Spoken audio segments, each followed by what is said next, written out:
Welcome to Improv Your Parenting, the art of turning parenting into play. Today we're joined by Susan Messy. Susan graduated from Northwestern University with a theater degree in 1986, which is probably before most of you were born. She's been improvising since, creating curriculum, teaching, and performing for I.O., The Annoyance, Second City, and around the globe. Her critically acclaimed show, Messing with a Friend, ran for over 11 years at The Annoyance, where she is a founding member, and her current worldwide partner is the brilliant John Lair. She currently teaches for the University of Chicago, but spreads her opinions everywhere. Susan likes you tremendously and hopes you are doing okay. Susan, thank you so much for joining us. I really appreciate the opportunity to talk with you. I usually start with just one question, is how do you interact with kids, and in what way does improv play a role in that interaction? Well, improv is everything for kids. It's a way of being. It's not even something I do deliberately. It's probably fundamentally in my DNA. I mean, I've used it to my benefit. I think how they always say in the first couple of years that you deflect a lot of, to try to kind of diffuse a situation. Mhm. In my case with Sophia, it was just so easy to shift. I mean, granted, she was like I have to say, my child was born this way. She was like a little Victorian child with perfect manners. She was nothing like me. Wow. And she really was in so many ways. So when a kid is born, they sort of are who they are. And then you just try to augment the wonderful things about them and then try to, dissipate the shit that sucks. Oh, am I allowed to say, Yeah, it's totally. Say whatever you want. yeah. Um, so in terms of Sophia, for example, like there was a point where she just wanted to wear dresses. Mhm. And I said, well, princesses wear action clothes too. And so they were princess action clothes. Or I would put out two options for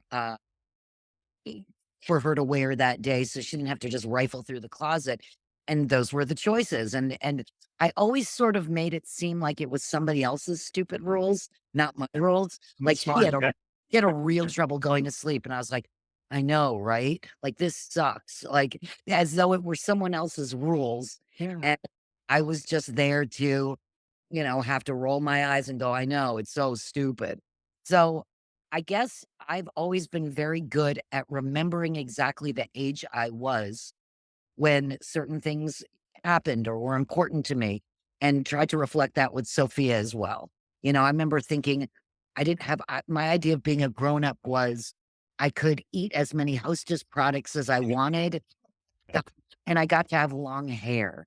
So I remember thinking, I'm going to give her autonomy over her hair. It sounds so stupid, but these little things to break the generational curse of because I said so, because it doesn't work well. I think as an improviser, we have an elevated sense of abilities to handle this. But if you've ever babysat somebody else's kid and you're thinking, I'm an improviser, this is going to be easy. And they go, why? By fifth, you were breaking out in a cold sweat. And you're like, I don't know. So we don't have all the answers, but we're certainly able to shift. I learned very quickly that if you just kind of take Sophia away from a situation, she wasn't going to love that. But if you gave her a countdown, Mhm. 30 minutes, 20 minutes, let's look at the clock, 10 minutes, then she would be able to see cause and effect. And then by the time she left, there was no meltdown. Yeah. You Yeah. know, I remember speaking of princess action clothes, I remember my ex-husband took Sophia to something like the Ice Capades or Disney on Ice or something. And she was wearing her dress. And he was like, you have to wear a coat over it and you have to wear, sweats under it. And I guess she had an absolute meltdown. I wasn't there at the time. She had an Mhm. absolute meltdown. And I know I would have been able to like staunch that very quickly. Merely by saying, oh, yeah, we got to wear our princess action clothes and princesses can't freeze. And then by the time we get there, we'll take off our coat and our fluffy pants and we'll be great. You know, it is stupid.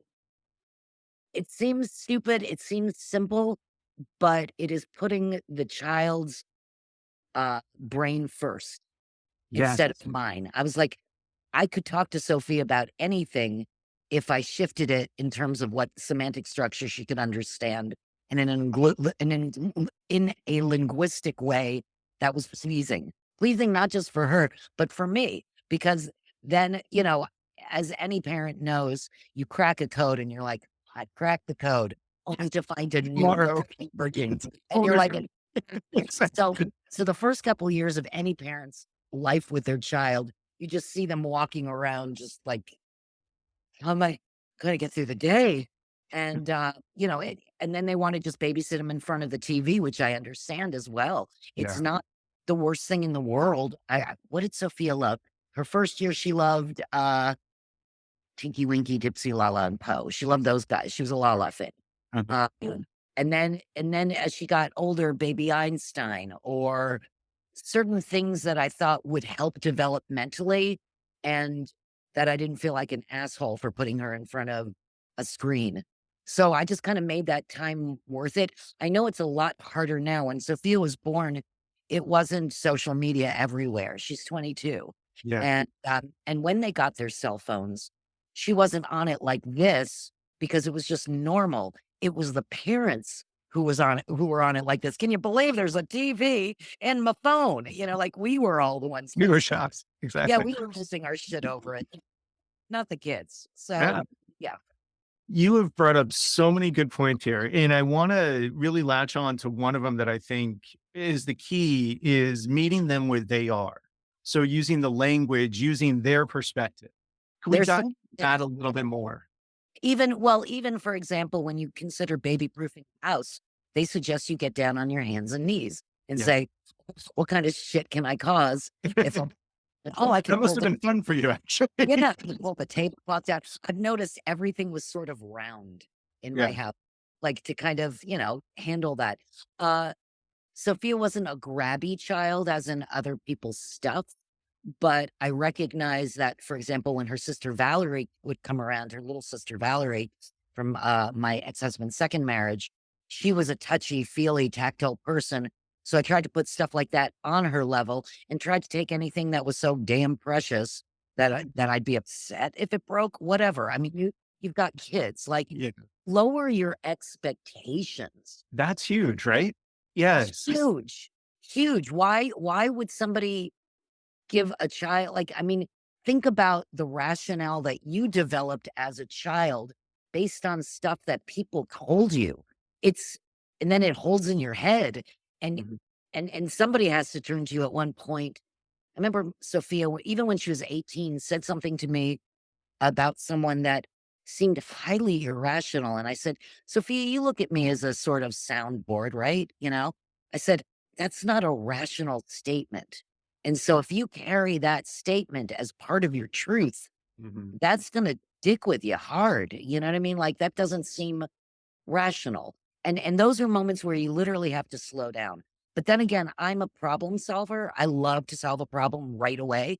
And as an improviser, I also think I should have something to say right away. When in fact, through the years, I've learned to say, that's an interesting question. Why don't I think about that and get back to you?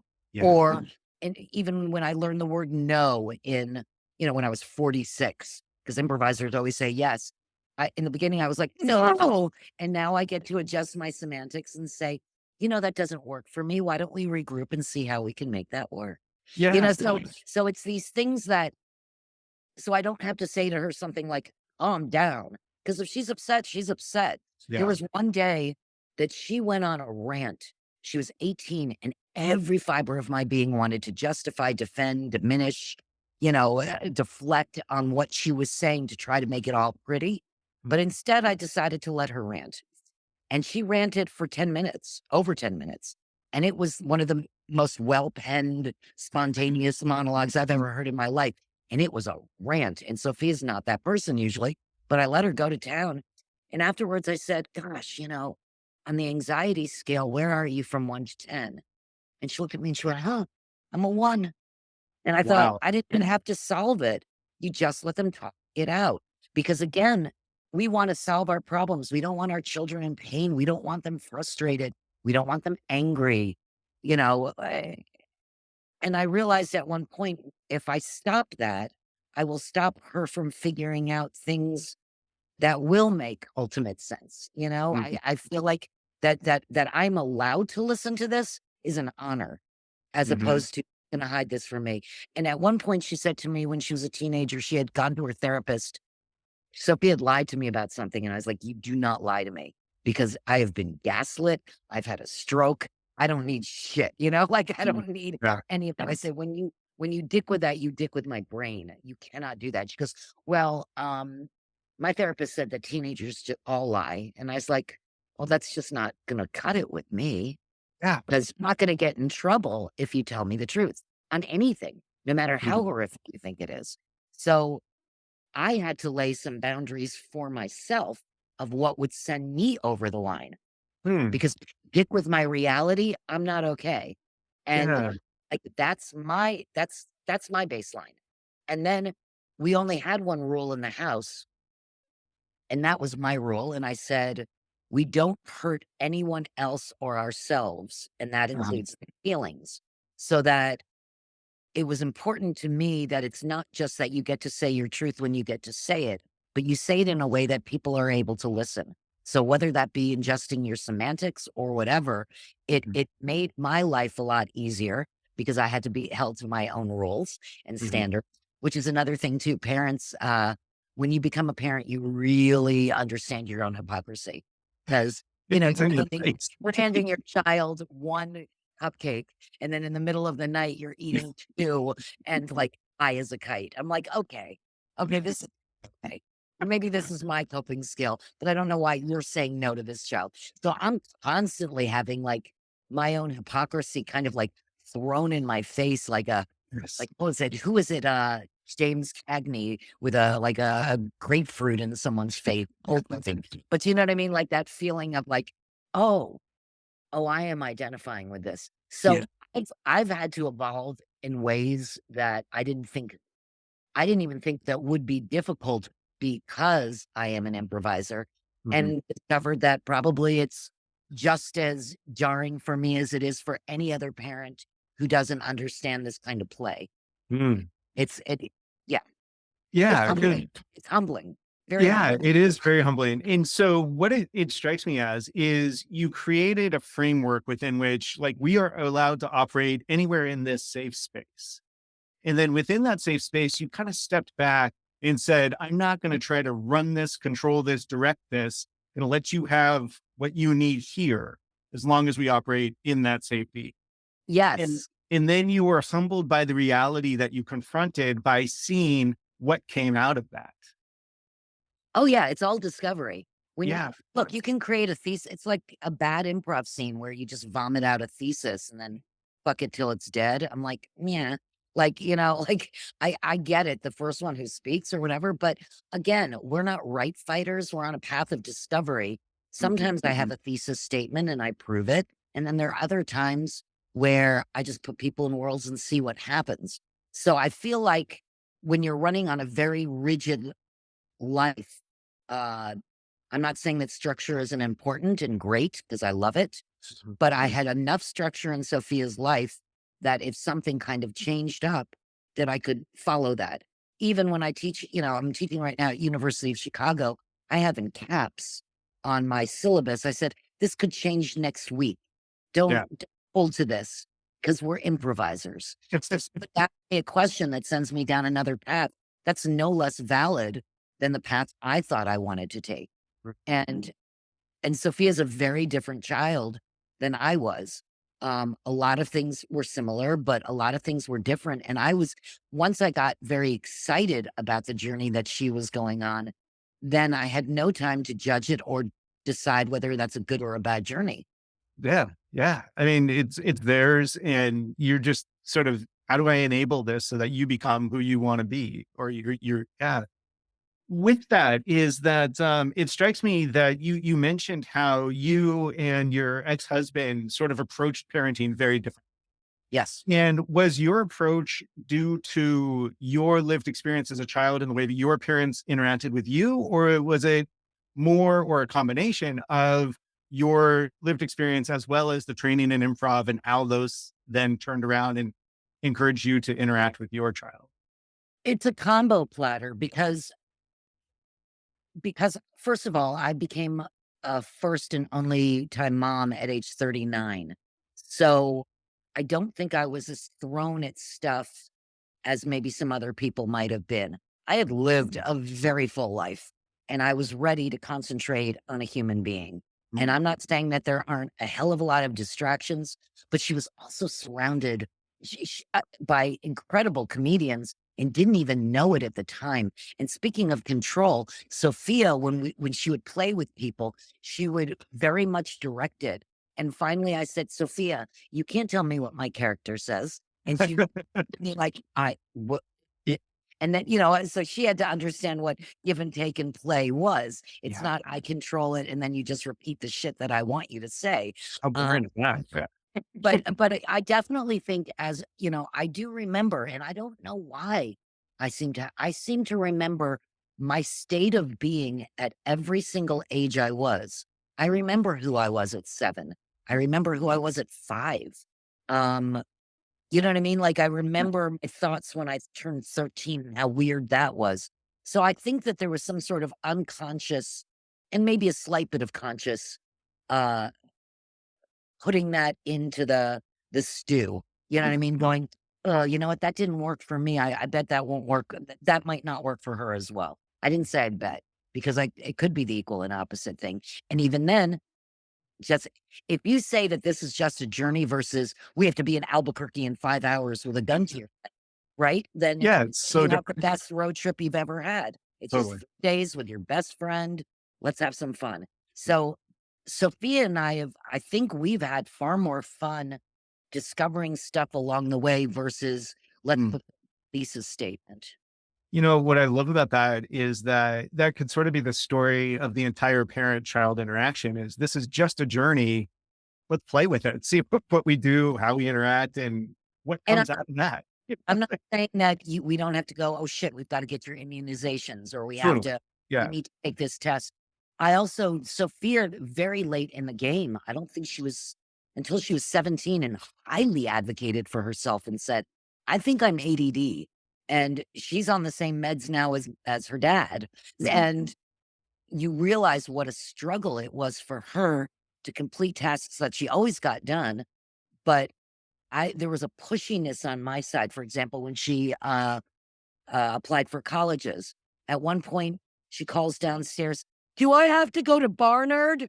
And I'm like, "No, no, you mentioned schools in New York, so that was one of the schools in New York. You don't have to apply anywhere." I applied to 9 schools. She applied to 4, and as a matter of fact, she was the one she was I don't know why they have this in high school, but she went to an arts high school, public CBS, magnet school, is art school, and she's a musical theater major. And I was like, ew, do you have to be like, I was just like cringing inside.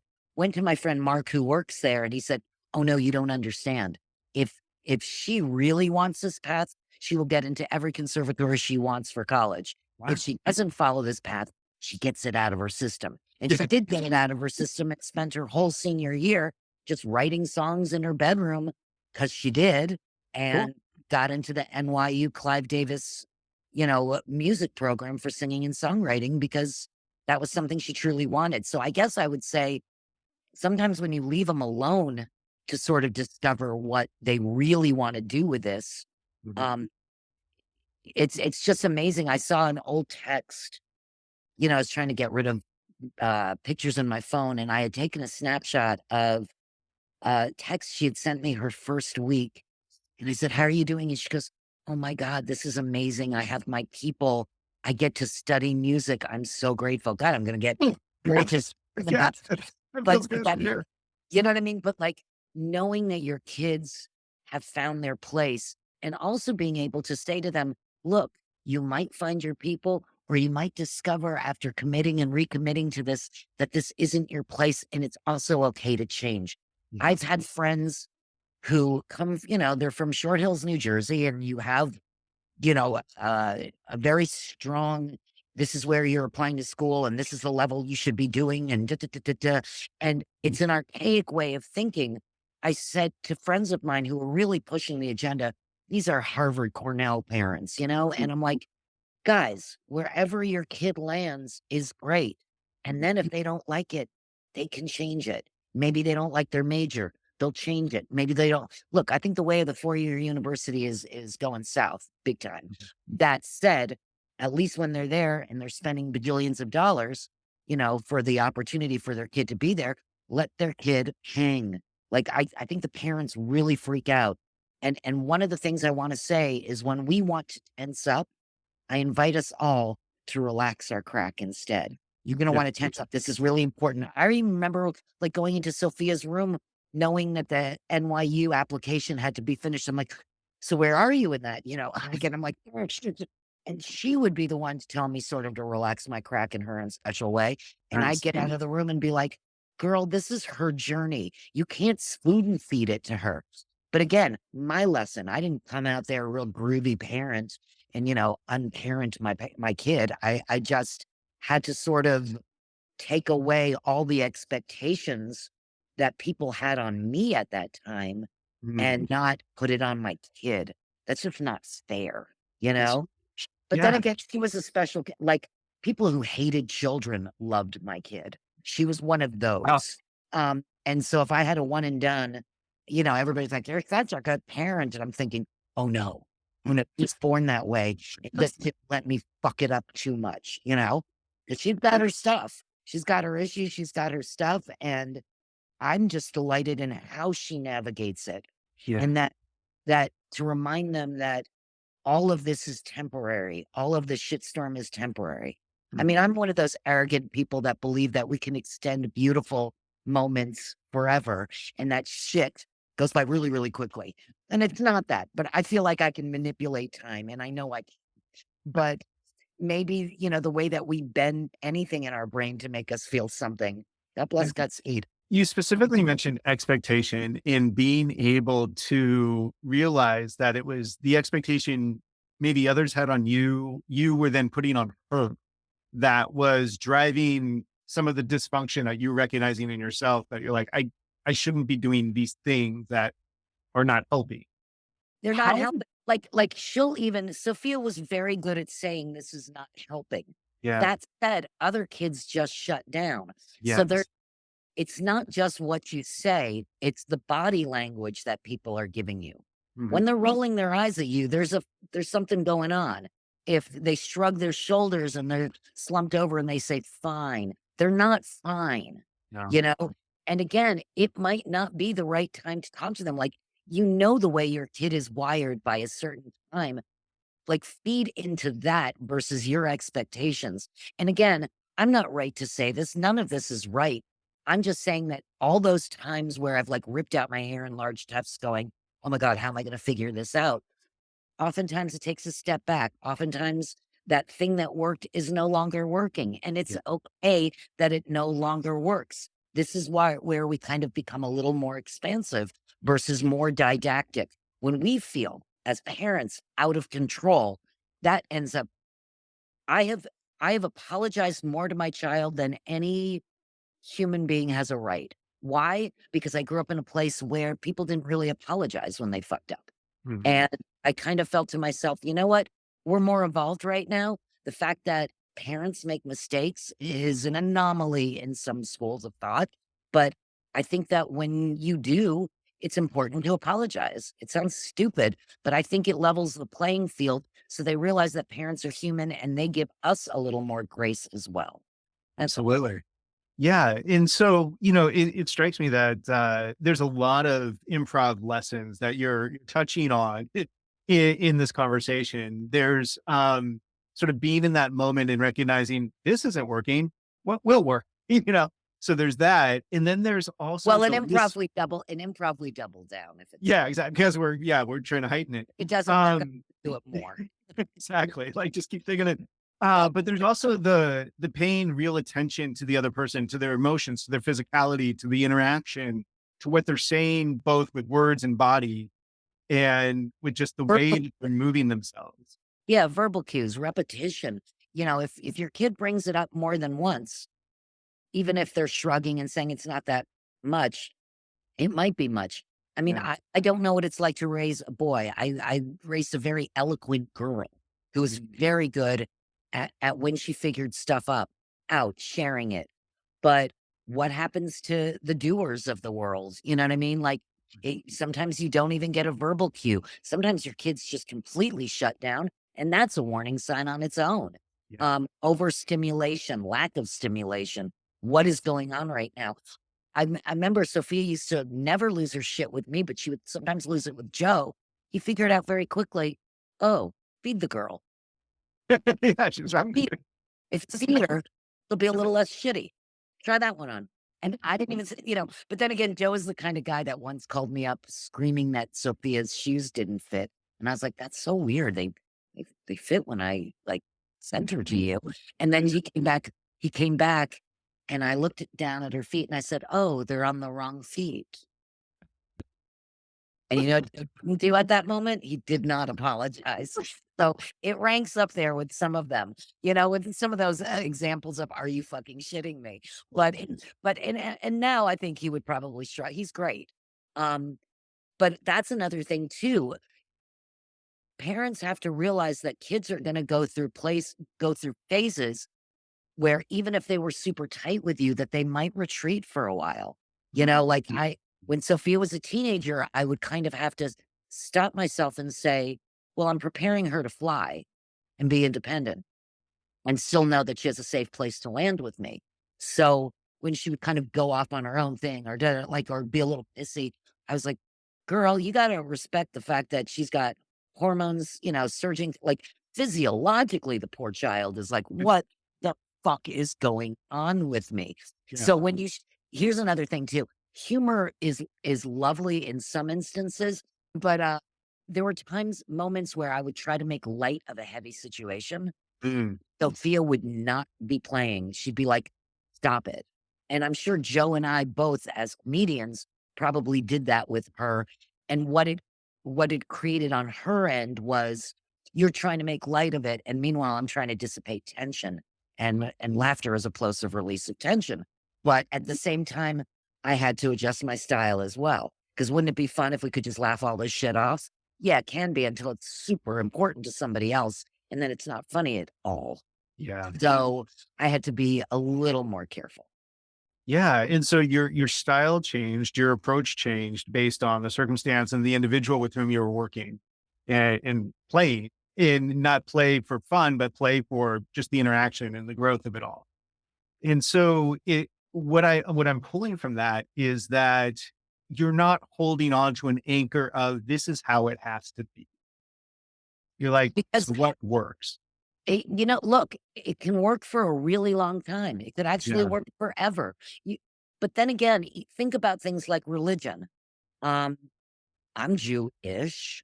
I feel sociologically and culturally Jewish, but I remember as a young child looking in a prayer book and going, I believe this. Or I believe this because you told me, or I believe this because I believe this. Mhm. And then I thought, well, you're a hypocrite because you only seem to pray to God when you need something.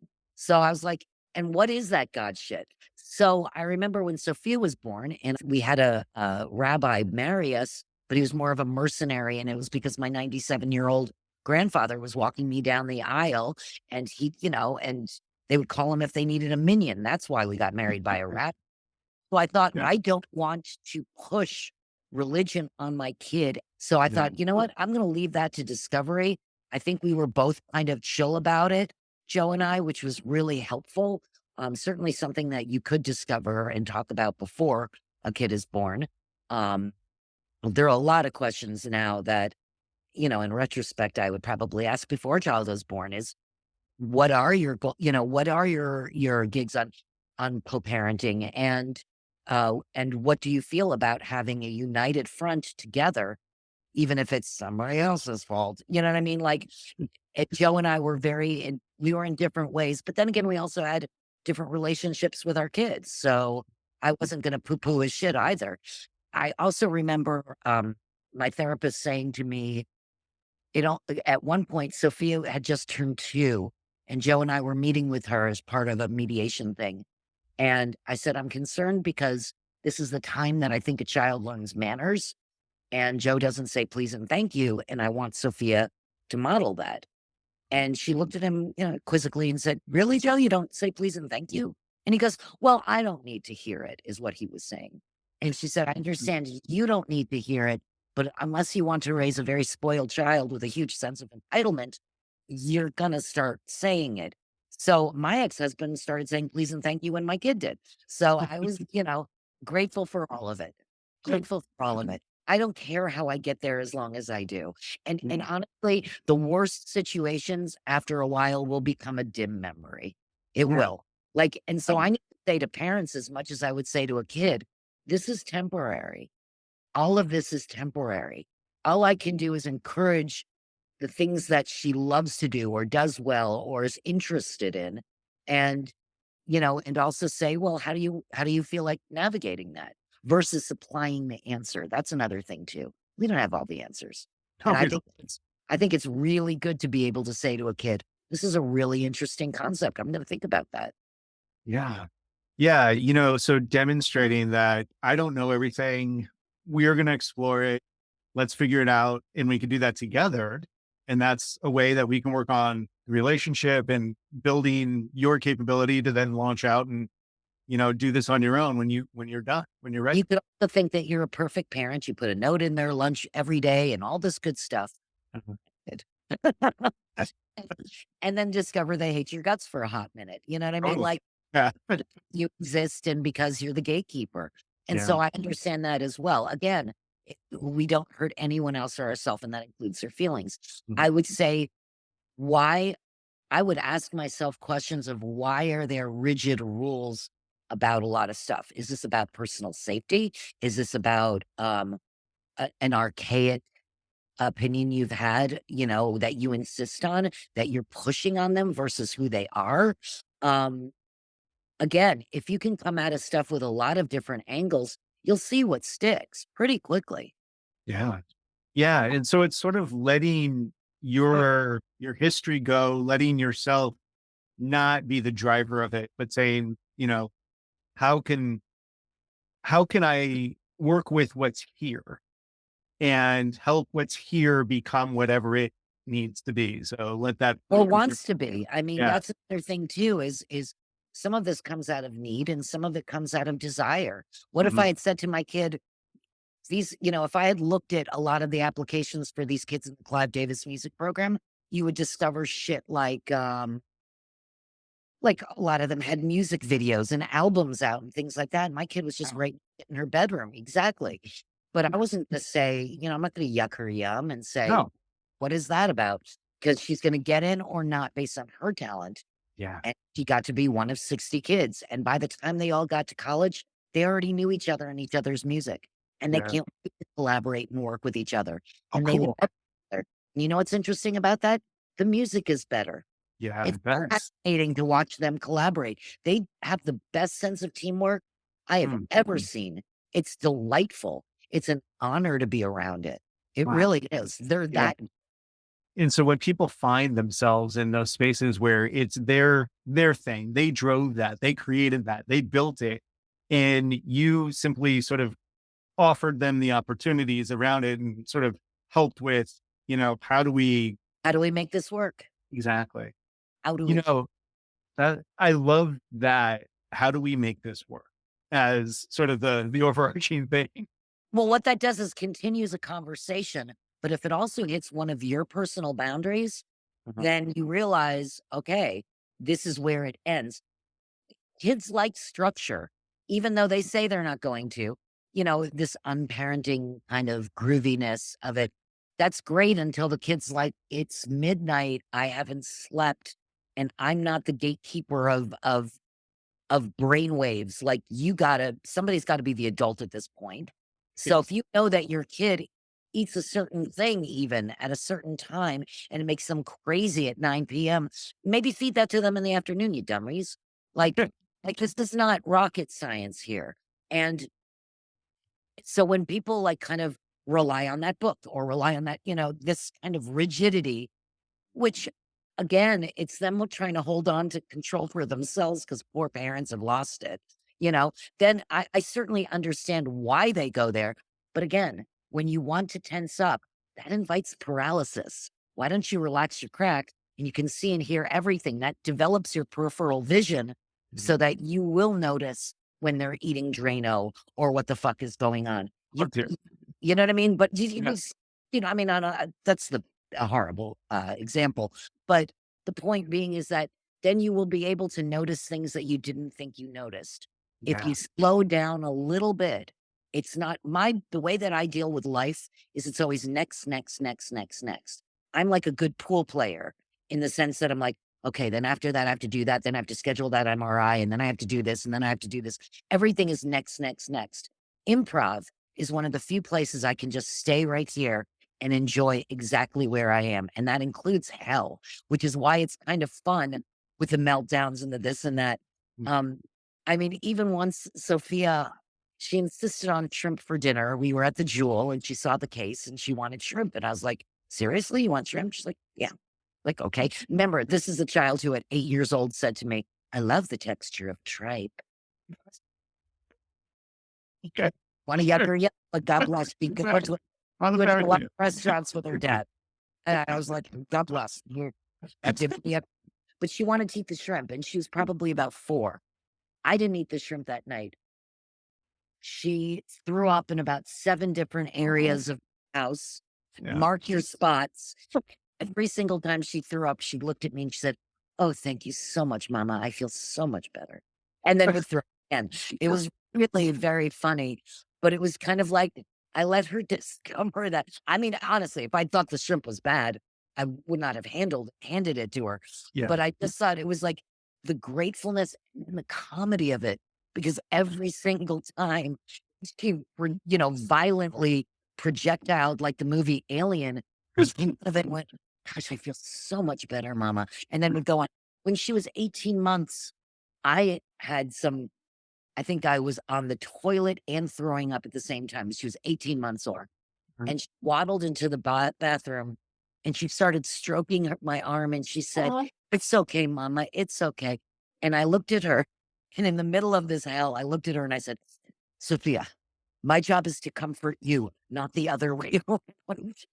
What's like, Oh, and what's sometimes you just have to, and it's beautiful that she was comforting you. Yeah. He's lovely. And for Yeah. the children who are more observers, for the children who are on the spectrum, there are ways, now there are more easily accessible ways to figure out their style of communication. Parents, God, parents who don't have children, who have children who are not able to communicate in what we would perceive to be general, basic, regular ways. Although I don't think there's regular anymore.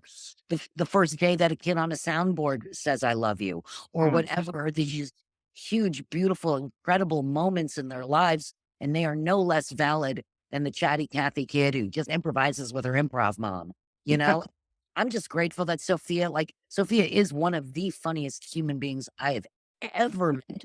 She's already a stellar improviser, never took a class. But then again, I have a friend, Ed Furman, who landed on main stage at Second City, and he'd never taken a class in his life in Wow. improv class. So Yeah. play is play. It's Yeah. not correctly or I'm the best player. It's just not.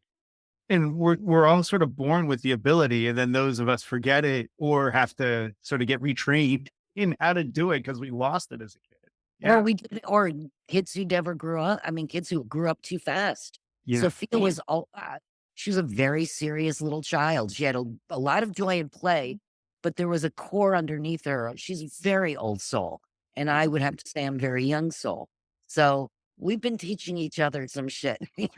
Very cool. It's awesome that you have been able to learn from the experience probably as much as she did in terms of More. having a daughter, raising her, and then having her launch and find success in the thing that she's passionate about.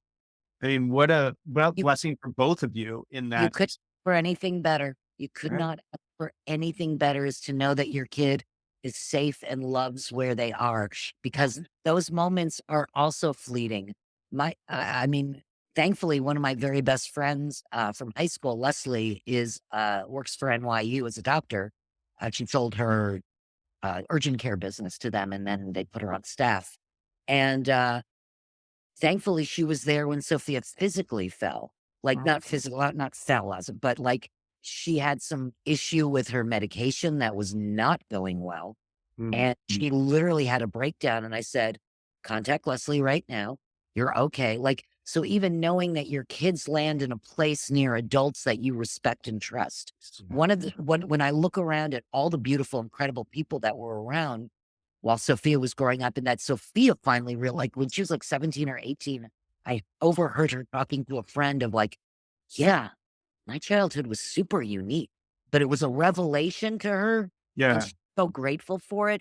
And I surrounded her with strong, cool women and guys too that had elements that I don't think I had, that Mhm. had maybe a certain kind of patience or a certain interest in the cooking that Sophia enjoyed, or, or just wanted to sit with her curled in, wanted a kid curled in her lap who would hold your ear and, tell her a story. They just So like cool. so lighted because they could always hand her back too. And Yeah. I need a break. I think that, with this kind of mega parenting, it's a lot of pressure on the parents. I mean, think about it. Our grandparents shoved their kid in a drawer when they were born, because they didn't have a crib or whatever. They were fine. They turned out fine. And sometimes they didn't. So when you sort of go back and say, why isn't this working? You sometimes have to go back to what didn't work for you and put Yeah. yourself again in that kid spot. And then your empathy as opposed to your frustration rises, Yeah. Yeah, and that's sort of like a theme that you come back to multiple times now is being able to recognize from their perspective, what does it feel like? What is this experience? What did I go through at that age? What did that feel like? And then recognize, okay, so they're struggling with this thing, whatever that is. And so how do I help them with that thing? And you're not in that equation so much as like you're there to be supportive of that equation. Yes. Yeah, because your equation is not necessarily theirs. No. Oh, and I'm sorry, but this, as much as we grew up with because I said so kind of parents, because our parents weren't that groovy then. They tried in certain ways, but it was little bits. Um, our children are in another headspace and in another world where they are bombarded with certain messaging that literally fucks physiologically with your brain. Yeah. And and what's interesting is when they figure that out, like my daughter was like, this is unrealistic, this is ridiculous, this is too much. And I even said to her, I said, you sure do love to vlog, Sophia. I said, because you think you're just throwing it out in space, but there's cause and effect. And you might want to look over some of those things now in retrospect and decide if you would like to share them or not. Now, most parents might say something quickly like, take those down. Mom, my daughter's an adult. She's going to take her own journey for things. Yeah. But and quietly remind her that some of those things aren't necessary to share with the world. I mean, don't get me wrong. If you have nothing to hide, you hide nothing. But you also get the luxury to decide Make something that that choice. you take it. Yeah. Yeah. Yeah. So if you were to be talking to somebody who's going to be having a child soon and you're saying, like, here's something that I can offer you based on my learned experience. What would that be to them? Well, I would probably first pass on a very basic message from my friend Paula. She said before my daughter was born, she said, your birth plan is what happens. As Nice. opposed to, I want the water birth. I don't want to, I have to have an empty, I have to, your birth plan is what happens. I was like, I'm the only one in my family who's going to be able to give vaginal birth only to have an emergency C-section. So I was not disappointed when this started. Good. Um, Good. things will change. Nothing is permanent. Um, the, wo- as my grandma Jean used to say to me, may this be the worst day of your life. Mhm. So on those really hard days where maybe they're colicky, maybe they're this, maybe they're that, there is always something to try. There's always something to try, and you are not alone in this journey. And feel free to ask these questions because you think they're stupid questions, but they're not stupid. No question is stupid in parenting. And when you feel like become such a tight rein, relax your crack. Mhm. Relax your crack. You're doing a great job even in those moments you think that you're not. If you heard that for just a second, wouldn't you Oh, feel a little better? so It much might better. Yeah, it might give you that pause for a second that goes, "Oh, I'm not an alien in an alien world." Like, Yeah. you're not alone. Your sleep deprivation is real. Mhm. You're working on 2 cylinders instead of 10. I get you. I Yeah. see you. I don't just have compassion for you, I have empathy for you. Um, I was a single mother when my kid was 5 months, so I get how exhausting that can be. For me, when I worked, that was my free time. So Mm. I was always like this. I don't know how I got through a lot of that. I think a lot of parents will say, maybe if the kid is 4 years old, they'll say, I don't even remember the first 6 months. You It's crazy. Yeah. know? And if you're a mother and you choose to breastfeed as opposed to pump or whatever the fuck it is, you're tethered. Yeah. So there's a lot going down there. Yeah. Yeah. I think that that's wonderful advice, and a great Okay. just approach to life in general is you're not alone. Ask questions. It's going to be hard, and may this be the hardest part because tomorrow, you're going to have to. It'd be easy. If you have someone who co-parents like you do and is real chill about it all, you literally can match that energy. And if you don't have that energy, you can learn to develop it Yeah. because those are those tiny moments that you don't forget self. Just because you have a child doesn't mean you don't exist anymore or you're Absolutely. not, they're not just something to leech off of your beauty and energy. You know what I mean? Yeah. It's not all that. And and if you recognize that this whole time that you get to go on a learning journey, it's not just like, oh my God, I'm like imprinting my shit and my bullshit on my kid. That if you're on a journey, it's just a journey, Yeah. you know? And one of the things that children do force you to do is slow down. They Yes. force you to slow. I'm a next, I'm a that. It's slow down and enjoy. Oh my God, that is a pine cone. Or that rock is in the shape of a heart. Shut up. That's awesome. You know? Yeah. Or You get so or reintroduced to the beauty that's out there. and even the rules at school, like Sophia came home and I said something that something was stupid, and she said, "We're not allowed to say that." And I'm like, "Oh, okay. Well, that's the new Right. rule." You know what I mean? So like Right. pretend that I always pretended that I came home from school too, or that the rules were really stupid, but we gotta do them. Again, always blame someone else in Well, this. then you're on the same team. Yeah. We are on the same team. And look, I love choices. If you're the kind of person who has patience with your kid, taking everything out of the cabinets, to pick what they're doing that day, God bless and Godspeed. I knew I couldn't do that, but I also wanted her to have the illusion of choice. So I was like, here, this or this. And she's like, all of them had a princess dress nearby. So, Well, this has been such a wonderful conversation. Thank you so much for your time, your energy, your enthusiasm, and just well, the is it a insight that you offer. conversation, Jeremy, or is it more of a monologue? Well, I asked a few questions. I think I'm good. I But love I yeah, love this how you was like pick something out of it and go, this sounds valid. And I'm like, really? That's great. That's really great. we're- there's a lot there that is really useful, and I think people listening to this or watching this will pick up on particular things that they can use in their lives, and Oh, so well, that is very. I'm thankful for that from you. well, I have to say I'm grateful that I'm not shitting into the breeze and that I didn't kill my child. Here's the other thing too. At first year, everything you're like, oh my God, that could have killed them. I'm Yeah. not joking. I was on a bed, a king size bed with my daughter in between another mother and me. We're just sitting on the bed talking.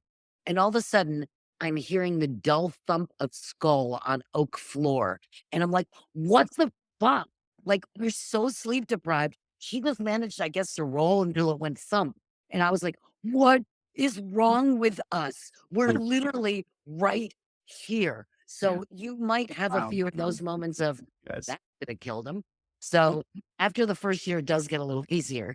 It does, definitely. Yeah, yeah. You look back and you're like, "Wow, it's amazing anybody lived through this." I'm surprised how many times like did you almost die in your life? There's a couple, Too right? many. Yeah. Me too. Absolutely. Me Well, too. Susan, Thank you so much for this conversation. I look forward to being able to talk to you more in the future and getting to play more whenever we're in the same place. So I look forward to that too. Thank you.